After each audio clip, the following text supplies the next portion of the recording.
یہ میرا ہمزاد کے سیزن 2 کی اگلی قسط ہے۔ اگر آپ نے سیزن 1 نہیں دیکھا اور آپ کو نہیں پتا کہ ہمزاد کو شیخ کرامت نے کیسے قابو کیا اور قابو کر کے کیا کیا کام کروائے اور کیا کیا حاصل کرا، تو ڈسکرپشن میں آپ کو سیزن 1 اور سیزن 2 دونوں کی پلے لسٹ کا لنک مل جائے گا۔ آئیے میرا ہمزاد سیزن 2 کی اگلی قسط کی طرف چلتے ہیں۔ حسین لڑکی اداس بھی ہو تو حسین لگتی ہے، بلکہ بعض لڑکیاں تو حالت سوگواری میں اور بھی قیامت ڈھانے لگتی ہیں۔ ماہپارہ بھی ایسی ہی لڑکیوں میں سے تھی۔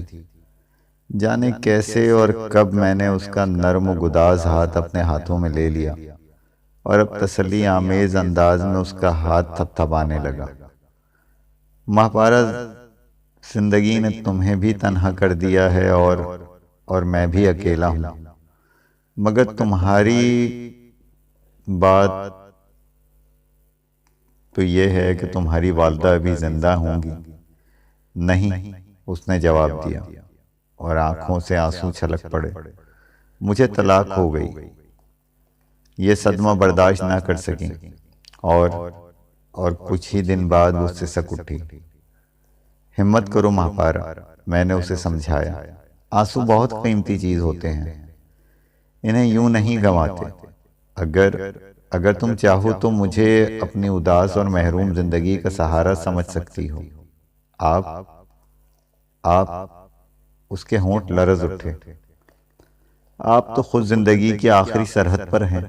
نہیں ماہپارہ، میں نے پرزور آواز میں کہا، اگر تم چاہو تو مجھے موت کی سرحد سے کھینچ کر دوبارہ زندگی کے حدود میں واپس لا سکتی ہو۔ محبت میں بڑی طاقت ہوتی ہے۔ کیا یہ ممکن ہے؟ وہ جیسے اپنے آپ سے مخاطب تھی۔ ہاں، بالکل ممکن ہے، میں پر اعتماد آواز میں بولا۔ ہمزاد کا عمل پورا ہونے کے بعد مجھے یقیناً نئی زندگی مل جاتی، مگر میں یہ بات اسے نہیں بتا سکتا تھا، اس لیے میں نے محبت کا بہانہ بنا دیا۔ اس نے گرم جوشی سے میرا ہاتھ دبایا اور اپنے آنسو پونچھ لیے۔ اب اس کے چہرہ کسی گلاب کی مانند محسوس ہو رہا تھا، جیسے شبنم کے قطروں نے اور نکھار دیا ہو۔ وہ اس لڑکی کی ہم شکل تھی جسے پانے کی تمنا میں مجھے بڑے عذابوں سے گزرنا پڑا تھا، اور اب تک ان عذابوں سے نجات نہیں ملی تھی۔ میں اسے نہیں پا سکا تھا۔ اب میں سوچ رہا تھا کہ اگر یہ لڑکی مجھے مل گئی تو شاید میری زندگی کا وہ خلا پر ہو جائے۔ مجھے ٹھیک طرح یاد نہیں، وہ اسی جذباتی فضا میں جانے کب تک میں اس کا ہاتھ تھام کر کرسی سے اٹھا اور پھر اسے لیے ہوئے اپنی مسحری کی جانب چلا۔ اس وقت یقیناً میں اپنے حواس میں نہیں تھا اور وہ بھی شاید ہوش کھو بیٹھی تھی۔ وہ لمحے تھے جو الفاظ کا بوجھ نہیں اٹھاتے۔ بے زبانی کی زبان میں گفتگو کا فن اسے آتا ہو یا نہ آتا ہو، مگر مجھے آتا تھا۔ یہ وہ فن تھا جسے سیکھنے کی ضرورت نہیں ہوتی، بلکہ خود بخود آ جاتا ہے۔ چند ہی لمحے بعد میں نے محسوس کیا کہ اسے بھی گفتگو کا یہ فن آتا جا رہا ہے۔ انفاس کی خوشبو سے مہکتی ہوئی ساعتوں میں مجھے اچانک شدید خطرے کا احساس ہوا۔ میں یہ کیا کر رہا ہوں؟ میرے ذہن میں خطرے کی گھنٹیاں بج اٹھیں۔ اس طرح تو میرا عمل ناکام ہو جائے گا۔ میں نے موت کو کیوں گلے لگا لیا ہے؟ نہیں، مجھے زندہ رہنا ہے، میں زندہ رہوں گا۔ اس احساس کے ساتھ ہی منزل شوق کی طرف اٹھتے ہوئے قدم رک گئے اور میں نے خود پر قابو پا لیا، مگر ضروری نہیں کہ جو ہم سفر ہو اس کے قدم بھی رک جائیں۔ مجھے گریز پا دیکھ کر اس پر ایک جنون سا طاری ہو گیا۔ ماپارہ خود کو سنبھالو، میں نے اسے جھنجھوڑا۔ تم ظالم ہو، دھوکے باز ہو، فریبی اور سنگدل ہو، وہ چیخ اٹھی۔ تم میری توہین کر رہے ہو، مجھے ذلیل کیا ہے تم نے۔ میں تمہیں زندہ نہیں چھوڑوں گی۔ یہ کہتے ہوئے اس نے میرے گریبان پہ ہاتھ ڈال دیا۔ نہ معلوم اس میں اتنی طاقت کہاں سے آ گئی تھی کہ ایک ہی جھٹکے میں میرا گریبان دامن سے جا ملا۔ یقیناً اس کی چیخیں کمرے سے باہر بھی جا رہی ہوں گی، مگر ارشاد علی اندر نہ آیا۔ پھر وہ میرے چہرے پر نقش و نگار بنانے لگی اور میری قوت برداشت جواب دے گئی، تو میں نے اسے پیچھے دھکیل دیا۔ وہ مسحری سے فرش پر گری اور پھر اسے جانے کیا سوجی کہ چیختے ہوئے اس نے خود اپنے کپڑے پھاڑ ڈالے۔ جس طرح تو نے مجھے ذلیل کیا ہے، میں بھی تجھے ذلیل و رسوا کروں گی۔ وہ کسی پاگل عورت کی طرح چیختی اور پھر اٹھ کر دروازے کی طرف بھاگی۔ وہ چیختی ہوئی دروازہ کھول کر باہر نکل گئی۔ یہ سب کچھ اتنی تیزی سے اور اچانک ہوا تھا کہ کچھ دیر کو میری عقل گم ہو کر رہ گئی۔ میری سمجھ میں ہی نہیں آ رہا تھا کہ مجھے کیا کرنا چاہیے۔ پھر جب میرے حواس کچھ بجا ہوئے تو میں نے تیزی کے ساتھ لباس تبدیل کیا اور کمرے سے نکلا۔ دروازے پر ارشاد علی بوکھلایا ہوا سا کھڑا تھا۔ اس نے اب سے پہلے یقیناً میری کوٹھی میں کوئی ایسا منظر نہیں دیکھا تھا۔ اس کی بوکھلاہٹ فطری تھی۔ وہ کہاں گئی؟ میں نے اس سے پوچھا۔ وہ ادھر چیختی ہوئی گئی تھی جناب، اس نے جواب دیا۔ اسے ڈھونڈو، تلاش کرو جلدی، کہیں وہ کوٹھی سے نکل نہ جائے۔ میں نے ارشاد علی کو حکم دیا۔ مجھے اب پوری طرح خطرے کی شدت کا احساس ہو چکا تھا۔ ارشاد علی میرا حکم سنتے ہی دوڑ گیا۔ مجھ پر اتنی بدحواسی طاری تھی کہ خود بھی اس کے پیچھے دوڑنے لگا۔ ساری کوٹھی میں ایک ہنگامہ سا برپا تھا۔ کسی کو کچھ معلوم نہیں تھا کہ اچانک ہوا کیا ہے۔ ڈاکٹر امتیاز اور نرس بیلا ماہپارہ کی چیخیں سن کر اپنے کمروں سے نکل آئے تھے۔ انہوں نے ماہپارہ کی چیختے ہوئے صدر دروازے کی طرف بھاگتے ہوئے دیکھا تھا۔ مجھے یہ معلوم ہوا تو میرے پیروں کے نیچے سے زمین نکل گئی۔ یہ کیا ہوا جناب؟ ڈاکٹر امتیاز مجھ سے پوچھ رہا تھا۔ وہ آپ کے کمرے کی طرف گئی تھی اور پھر جب وہ لوٹی تو اس کے کپڑے پھٹے ہوئے تھے اور وہ چیختی ہوئی بھاگ رہی تھی۔ اس کے لہجے سے شک و شبے کا اظہار ہو رہا تھا۔ مجھے خود نہیں معلوم ڈاکٹر کہ اسے کیا ہوا، میں نے جواب میں کہا۔ اس نے ایک دم ہی مجھ پر حملہ کر دیا اور پھر خود ہی اپنے کپڑے پھاڑ لیے تھے اور لیکن جناب یہ کس طرح ممکن ہے؟ وہ بولا۔ وہ خود حیران، میں خود حیران ہوں۔ میں نے خود پر قابو پاتے ہوئے کہا، ممکن ہے وہ کسی دماغی عارضے میں مبتلا ہو۔ اس وقت ارشاد علی اور میرے دوسرے ملازمین نے آ کر بتایا کہ ماہپارہ کوٹھی میں کہیں نہیں ہے اور صدر دروازہ کھلا ہوا پایا گیا ہے۔ انہوں نے خیال ظاہر کیا کہ یقیناً کوٹھی سے فرار ہو چکی ہے۔ صدر دروازہ بند کر دیا گیا۔ تم لوگوں نے؟ میں نے پوچھا۔ ہاں جناب، ارشاد علی نے جواب دیا۔ ٹھیک ہے، یہ کہہ کر میں اپنے کمرے کی طرف مڑ گیا۔ سنیے جناب، ڈاکٹر امتیاز نے پیچھے سے مجھے آواز دی۔ جی، میں رک گیا۔ مجھے آپ سے کچھ بات، میرے ساتھ آ جائیے، میں بات کاٹ کر بولا۔ کمرے میں چل کر بات کریں گے۔ ڈاکٹر امتیاز میرے ساتھ ہو لیا۔ جلدی میں اس کے ساتھ اپنے کمرے میں پہنچ گیا اور میرے اشارے پر ایک کرسی پر بیٹھ گیا۔ ہاں، اب کہیں کیا بات ہے؟ میں نے اس کے مقابل والی کرسی پر بیٹھتے ہوئے کہا۔ ڈاکٹر انوار الحق یقیناً مجھ سے اس سلسلے میں استفسار کریں گے۔ اس صورت میں کیا جواب دوں گا؟ اس نے مجھے معنی خیز نظروں سے دیکھا۔ ماہپارہ بہرحال انہی کے ایما پر یہاں پر آئی تھی۔ ظاہر ہے ان کے علم میں یہ واقعہ آئے گا۔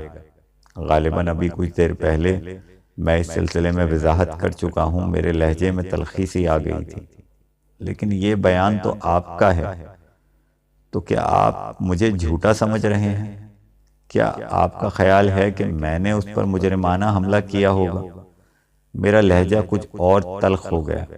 میرا ذہن یوں ہی پریشان تھا اور وہ بحث کیے جا رہا تھا، اس لیے جھنجھلاہٹ سوار ہو جانا فطری ہی تھا۔ نہیں، میرا مطلب یہ نہیں تھا جناب۔ وہ کچھ سٹپٹا سا گیا، حالانکہ مجھے یقین تھا کہ وہ جو کچھ میں نے کہا تھا وہ اس کے ذہن میں وہی تھا۔ پھر کیا مطلب تھا آپ کا؟ میں نے موقع سے فائدہ اٹھا کر اسے لاجواب کرنا چاہا۔ میرا مطلب تھا جناب کہ ڈاکٹر انوار الحق میری بات پر یقین بھی کریں گے یا نہیں، کیونکہ انہوں نے ان دونوں نرسوں کو بہرحال میری ذمہ داری پر اور میرے ساتھ یہاں بھیجا تھا۔ وہ اپنی صفائی پیش کرنے لگا، اور مجھے غلط نہ سمجھیں، مجھے آپ کی بات پر یقین ہے۔ عین ممکن ہے کہ ماہپارہ کسی دماغی عارضے کا ہی شکار ہو۔ حقیقت بہرحال حقیقت ہوتی ہے، میں نرمی سے بولا۔ یہ بہرحال میرا مسئلہ نہیں ہے۔ ڈاکٹر انوار الحق آپ کی بات پر یقین کرتے ہیں یا نہیں؟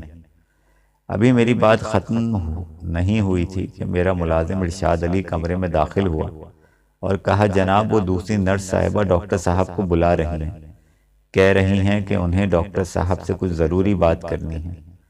یہ کہہ کر وہ میری طرف سوالیہ نظروں سے دیکھنے لگا۔ جائیں آپ، میں نے ڈاکٹر امتیاز سے کہا، دیکھیں کیا بات ہے۔ میری بات سن کر ڈاکٹر امتیاز اٹھ کھڑا ہوا اور پھر کمرے کا دروازہ کھول کر باہر نکل گیا۔ پھر جب وہ کچھ دیر بعد لوٹ کر آیا تو اس کے چہرے پر فکر مندی کے آثار تھے۔ وہ کرسی پر بیٹھتے ہوئے ہی بولا، آپ ہی بتائیں جناب کہ اب میں کیا کروں؟ کس سلسلے میں نے پوچھا۔ نرس بیلا فوری طور پر یہاں سے جانا چاہتی ہے، وہ اپنا سامان بھی باندھ چکی ہے۔ میرے سمجھانے اور اصرار پر وہ کچھ دیر رک گئی ہے۔ ڈاکٹر امتیاز نے کہا، آپ نے ناحق روکا اسے۔ میں جھنجھلا گیا۔ اگر وہ جانا چاہتی ہے تو جانے دیں، اسے زبردستی تو یہاں رہنے پر مجبور نہیں کیا جا سکتا، لیکن کوئی ایک نرس کا تو ہونا ضروری ہے۔ وہ کچھ سوچتے ہوئے بولا، کیوں؟ کیا آپ تنہا ڈریسنگ نہیں کر سکتے؟ کر سکتا ہوں، مگر اور بھی تو مسئلے ہیں۔ وقت پر آپ کو دوائیں، اس کی آپ فکر نہ کریں۔ میں اس کی بات کاٹ کر بولا، میں خود بھی وقت پر دوائیں کھا سکتا ہوں، مسئلہ صرف ڈریسنگ کا ہے۔ اگر ایسا ہی ہے تو پھر یہاں میرے قیام کی بھی کوئی ایسی خاص ضرورت نہیں رہتی۔ تو کیا آپ بھی جانا چاہتے ہیں؟ میں نے دریافت کیا۔ میں سوچ رہا تھا کہ جب صرف ڈریسنگ ہی کرنا ہے تو صبح و شام آ کر، ٹھیک ہے، میں بول اٹھا، مجھے کوئی اعتراض نہیں۔ میں دراصل اس نتیجے پر تو کسی طرح نمٹ ہی سکتا ہوں، مگر باہر کے آدمی پر حکم نہیں چلایا جا سکتا۔ کیا خبر ابھی کیا صورتحال پیش آئے اور میری دشمن جاں کے ترکش میں میرے لیے کتنے تیر باقی ہوں۔ پھر میں کل صبح آپ کی ڈریسنگ کر کے یہاں سے چلا جاؤں گا۔ یہ کہہ کر وہ کھڑا ہوا۔ میں بیلا سے کہہ دیتا ہوں کہ وہ چلی جائے۔ میں کچھ نہ بولا اور ڈاکٹر امتیاز میرے کمرے سے باہر نکل گیا۔ ابھی ڈاکٹر امتیاز کو گئے زیادہ دیر نہیں ہوئی تھی کہ ارشاد علی نے آ کر وہ خبر دی جس کا میں بہت دیر سے منتظر تھا۔ انہیں ڈرائنگ روم میں بٹھا دو، میں آ رہا ہوں۔ میں نے اس سے کہا، مجھے علم تھا وہ لڑکی جو دھمکی دے کر گئی تھی اس کا نتیجہ بھی برآمد ہوگا۔ پولیس میری کوٹھی تک پہنچ چکی تھی۔ ڈرائنگ روم میں پہنچ کر میں نے دیکھا کہ وہ ایک ASI کے ساتھ تھا اور اس کے ساتھ 2 پولیس والے بھی تھے۔ مجھے دیکھتے ہی ASI بولا، آپ کو ہمارے ساتھ تھانے چلنا ہے۔ مگر کیوں؟ میں جان کر انجان بن گیا۔ ایک نرس ماہپارہ نے آپ کے خلاف رپورٹ درج کرائی ہے کہ آپ نے اس پر حملہ کیا ہے۔ ASI نے جواب دیا، پھر بولا، اور یہ بھی سن لیجئے کہ اس وقت آپ کی کوٹھی میں جو افراد موجود ہیں وہ یہاں سے کہیں نہ جائیں، کیونکہ بطور گواہ ان کی ضرورت پڑ سکتی ہے۔ مجھے بیلا کا خیال آ گیا، کیا خبر وہ اب تک جا چکی ہو یا موجود ہو۔ ٹھہریں، میں آتا ہوں ابھی، میں نے کہا۔ کہاں جا رہے ہیں آپ؟ ASI نے فوراً کھڑا ہو گیا۔ میں اس وقت تک خود کو زیر حراست سمجھیں جب تک بے گناہ ثابت نہ ہو جائے۔ اس کی بات سن کر مجھے غصہ آ گیا۔ مجھے یہ وقت غصے کے اظہار کا نہیں تھا۔ میں نے اس کے لیے ضبط کیا اور اسے بتایا کہ میں کہاں جا رہا ہوں۔ ٹھیک ہے، چلیں۔ ASI میرے ساتھ ہو لیا اور دونوں پولیس والوں نے بھی اس کی تقلید کی۔ ڈاکٹر امتیاز اپنے کمرے میں تھا، مگر بیلا کا کمرہ خالی تھا، وہ جا چکی تھی۔ آپ کے پاس اس کا پتہ ہے؟ ASI نے ڈاکٹر امتیاز سے پوچھا۔ جی ہاں، ڈاکٹر امتیاز نے جواب دیا، اور پھر ASI سے کہنے لگا، پتہ لکھ لیں، لیکن یہ ممکن ہے کہ آپ کو بھی ابھی کچھ دیر بعد یا کل صبح تھانے بلوایا جائے، اس لیے یہیں رہیں۔ ASI نے ڈاکٹر امتیاز سے کہا، پھر میری طرف مڑا، چلیں جناب، آپ تو چلیں۔ میں اس کے ساتھ چل دیا، کیونکہ اس کے سوا اور کوئی چارہ بھی نہیں تھا۔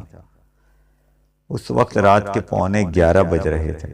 ابھی عمل شروع کرنے میں 1.25 گھنٹہ باقی تھا، اور اسی عرصے میں مجھے بہرحال یہ معاملہ نمٹانا تھا، ورنہ یہ عمل شروع نہ کر سکتا تھا۔ مجھے توقع تھی کہ تھانے پہنچ کر میری ملاقات SHO سے ہوگی، جسے میں اس دن صبح 5,000 روپے بطور رشوت دے چکا تھا۔ وہ یقیناً میرا کچھ نہ کچھ خیال کرے گا، مگر وہاں جا کر معلوم ہوا کہ موصوف گشت پر ہے۔ پولیس والوں سے اب تک میرا بڑا سابقہ پڑ چکا تھا۔ مجھے گشت کا مطلب اچھی طرح معلوم تھا۔ جب SHO اندر جات کے مطابق گشت پر ہوتا ہے تو عموماً اس کا گشت صرف گھر تک ہوتا ہے، اور وہ اس وقت خواب و خرگوش کے مزے لے رہا ہوتا ہے۔ ماہپارہ ابھی تک تھانے میں موجود تھی۔ ASI نے اس سے میری شناخت کرائی اور پھر اس کو جانے کی اجازت دے دی۔ وہ اس وقت بھی میری بڑی خونخوار نظروں سے گھور رہی تھی، جیسے کچا چبا جائے گی۔ میرا خیال تھا کہ اب ASI مجھ سے پوچھ گچھ کرے گا، میرا بیان وغیرہ لے گا، مگر ایسا نہیں ہوا۔ اس نے ایک کانسٹیبل کو حکم دیا کہ انہیں لے جا کر حوالات میں بند کر دو۔ یہ سنتے ہی جیسے میری سٹی گم ہو گئی، اور میں بمشکل کہہ سکا، مگر کیوں؟ ابھی تو مجھ پر کچھ ثابت ہی نہیں ہوا۔ حوالات میں صرف مجرموں کو ہی نہیں رکھا جاتا، ملزمان کو بھی بند کیا جاتا ہے۔ ASI کے لہجے میں چبھن تھی۔ آپ یقیناً پڑھے لکھے آدمی معلوم ہوتے ہیں، مجرموں اور ملزم کا فرق اچھی طرح سمجھتے ہوں گے۔ ہاں، میں جانتا ہوں۔ مجرم اسے کہتے ہیں جس پر جرم ثابت ہو جائے، اور ملزم وہ جس پر کوئی الزام لگ ہو۔ مجھے غصہ آنے لگا۔ آپ مجھے صفائی کا موقع بھی نہیں دے رہے، اور حوالات میں بھی بند کرا رہے ہیں۔ یہ کچھ مناسب بات تو نہیں۔ کیا مناسب ہے کیا نہیں، اسے ہم بہتر سمجھتے ہیں، وہ سختی سے بولا۔ اس وقت رات کے 11 بج رہے ہیں، ضروری نہیں کہ اسی وقت تفتیش شروع کی جائے، یہ کام صبح بھی ہو سکتا ہے۔ تو پھر مجھے بھی آپ صبح بلوا سکتے ہیں، میں ترکی بترکی بولا، اور رات کو تم فرار ہو جاؤ تو؟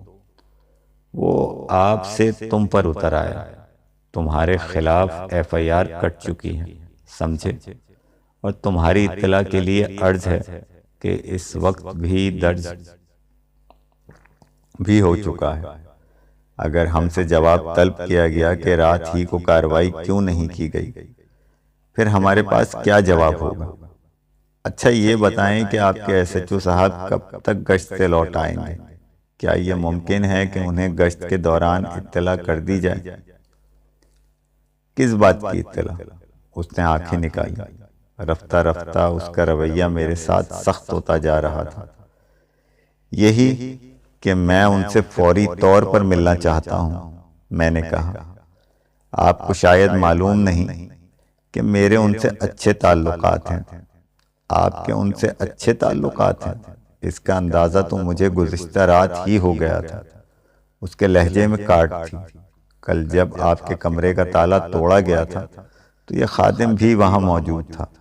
ظاہر ہے کہ آپ کے SHO صاحب سے اچھے تعلقات نہ ہوتے تو ایسا کیوں ہوتا؟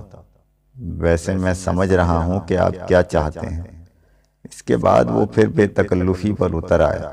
سنو، FIR کٹنے کے بعد وہ بھی کچھ نہیں کر سکتے۔ گزشتہ رات والا معاملہ مختلف تھا، اس کی رپورٹ درج نہیں ہوئی تھی، سمجھ گئے؟ اب کے اس معاملے میں تعلقات نہیں چلیں گے۔ اس نے لفظ تعلقات پر زور دے کر کہا۔ یقیناً اس کے علم میں یہ بات ہوگی کہ میں نے SHO کو رشوت دی ہے۔ میں چکرا کر رہ گیا۔ عمل شروع کرنے میں صرف 1 گھنٹہ باقی رہ گیا تھا۔ اگر وہ مجھے حوالات میں بند کر دیتا تو سارا کھیل ہی ختم ہو جاتا۔ حمزات کے عمل میں اس وقت اور جگہ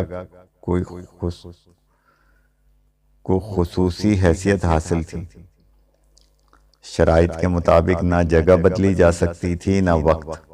جس جگہ اور جس وقت عمل شروع کیا گیا تھا اس کی پابندی لازمی تھی، ورنہ عمل باطل ہو جاتا، اور عمل کے باطل ہونے کا مطلب میری یقینی موت تھی۔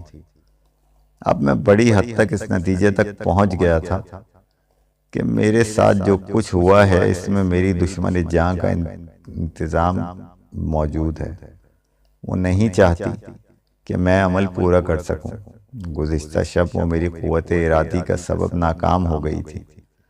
کوئی اور میری جگہ ہوتا تو ان حالات میں کسی نہ کسی مرحلے پر دھوکہ کھا جاتا، یا اگر میں بھی تجربے کار نہ ہوتا تو اس کے وار سے بچنا مشکل تھا۔ اس مرتبہ اس نے ایک اور حربہ آزمایا تھا، مگر کس طرح، ایسا کیسے ہوا، یہ بات میری سمجھ میں نہیں آ رہی تھی۔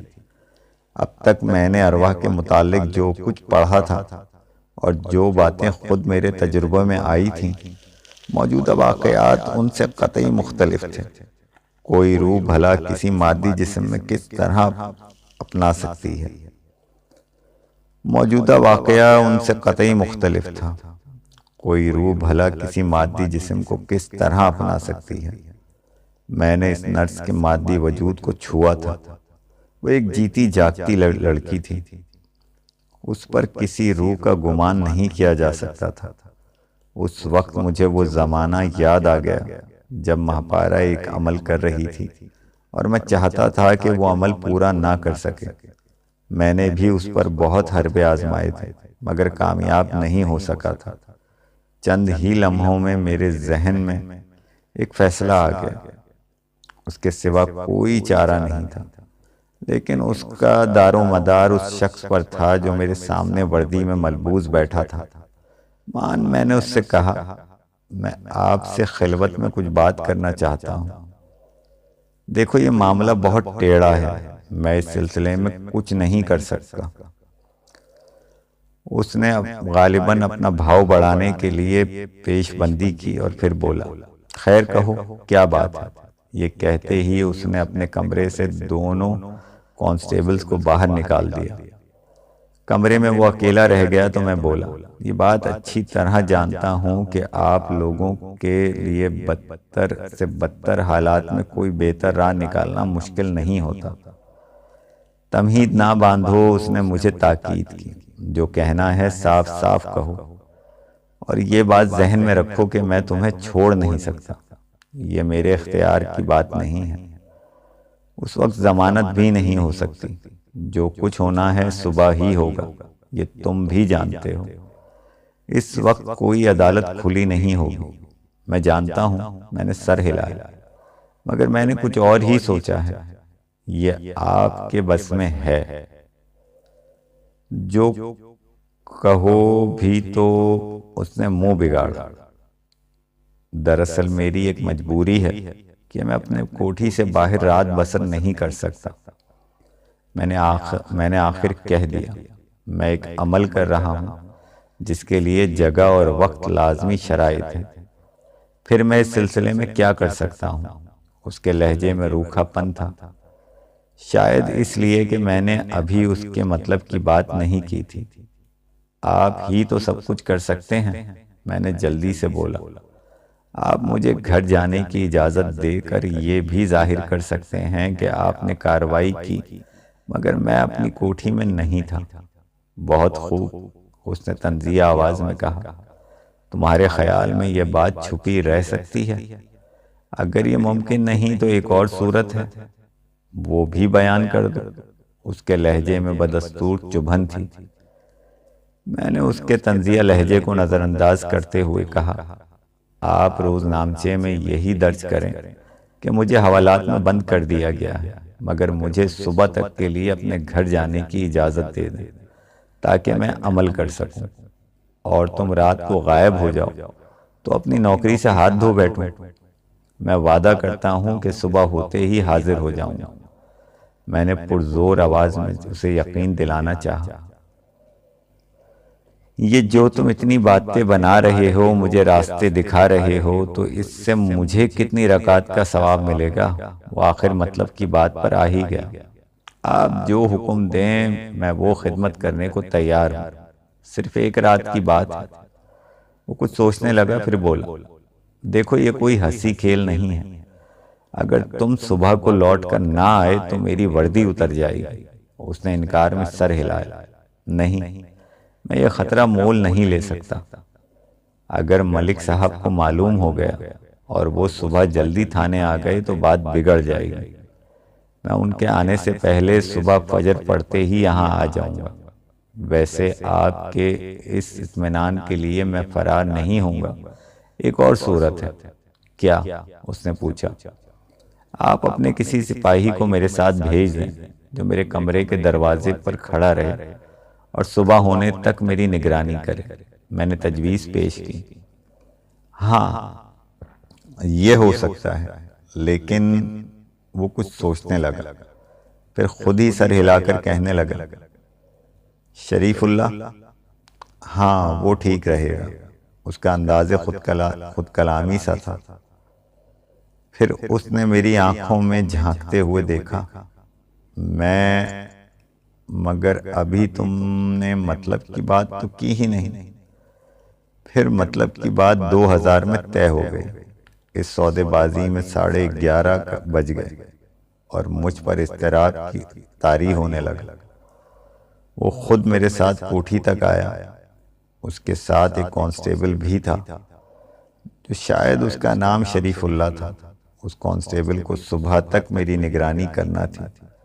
جب ASI جانے لگا تو مجھ سے اس نے کہا، یہ غریب شریف اللہ صبح تک محض تمہاری خاطر جاگے گا، اسے بھی 100-200 دے دینا۔ بہتر ہے، میں نے حامی بھر لی۔ پھر مجھے ایک بات یاد آ گئی، سنیں، صبح ہونے سے کچھ دیر پہلے کوٹھی سے باہر نکل کر جاؤں گا، پھر کچھ دیر بعد میری واپسی ہوگی۔ اپنے آدمی سے کہہ دیں کہ وہ مجھے نہ روکے، اور چاہے تو اس دوران میں بھی وہ مجھ پر نظر رکھے، مگر کوئی بات نہ کرے۔ ٹھیک ہے، میں کہہ دیے دیتا ہوں، مگر خیال رکھنا کوئی دھوکہ کیا تو تمہارے حق میں اچھا نہیں ہوگا۔ ASI نے کہا۔ پھر وہ کانسٹیبل کو الگ لے جا کر کچھ ہدایات دیتا رہا اور اس کے بعد رخصت ہو گیا۔ اب عمل شروع کرنے میں صرف 5 منٹ باقی رہ گئے تھے۔ میں جلدی سے اپنے کمرے میں گھس گیا۔ میں نے ارشاد علی کو اس سے پہلے یہ بتا دیا تھا کہ وہ کانسٹیبل بھی میرے کمرے کے دروازے پر متعین رہے گا، مگر اس کے باوجود کمرے کا دروازہ کسی صورت نہیں کھلنا چاہیے۔ میں اندر چلا گیا تو اس نے دروازہ بھیڑ دیا۔ میں نے بطور احتیاط اندر سے کنڈی چڑھائی۔ عمل کے دوران میں مجھے جن چیزوں کی ضرورت تھی وہ میری ہدایت کے مطابق ارشاد علی نے پہلے ہی وہاں رکھ دی تھی۔ عمل شروع کیے ہوئے مجھے زیادہ دیر نہیں ہوئی تھی کہ اپنے سائے کے قریب میں نے ماپارا کے ہیبلا دیکھا۔ مجھے اس کی زہریلی آواز سنائی دی۔ میرے دوسرے وارڈ سے بھی بچ نکلے۔ شیخ، میں بھی دیکھتی ہوں کہ تم کب تک بچتے رہو گے۔ اس کی آواز میرے کانوں میں آ رہی تھی اور اس کا ہیبلا بھی مجھے دائرے میں نظر آ رہا تھا، مگر عمل کا ورد بدستور جاری تھا۔ اس کے الفاظ ختم ہوئے کہ اچانک مجھے بہت زور کی گڑگڑاہٹ محسوس ہوئی۔ یوں لگا جیسے زمین میں بیٹھا ہوں وہ اندر دھستی جا رہی ہے اور کمرے کی دیواریں میرے اوپر گرنے والی ہیں۔ اس وقت کسی نے باہر سے دروازہ دھڑدھڑایا اور پھر مجھے اپنے ملازم ارشاد علی کی گھبرائی ہوئی آواز سنائی دی، زلزلہ آ رہا ہے، جناب دروازہ کھولیے ورنہ آپ دب جائیں گے۔ یہ کہانی یہاں ختم نہیں ہوئی ہے۔ کہانی کا اگلا حصہ سننے کے لیے ہماری اگلی ویڈیو دیکھیے۔